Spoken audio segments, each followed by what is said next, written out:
旅美马林鱼队投手陈伟英今天与洛基队比赛后援亮相，本季初登板，仅投2人次，被敲1支安打，没抓到出局数就退场，球队中场以3-0拿下胜利。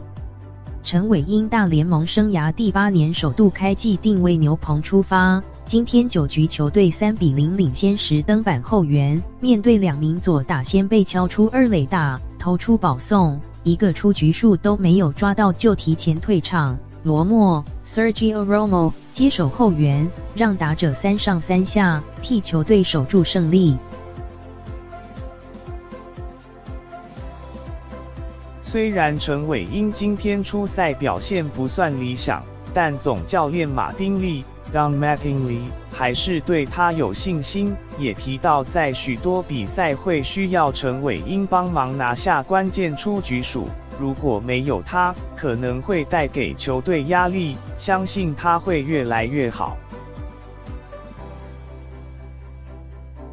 陈伟英表示，今天先发投手艾坎塔拉 Sandy Alcantara 表现很好，自己9局接手后援，面对2名左打者都没能拿下出局数，这部分我没有做好，没能完成教练团交代的工作，是我的问题。马林鱼队先发投手艾坎塔拉今天投8局仅被敲出4支安打，投出6次3振，有效压制对手打线，顺利帮助球队拿下胜利。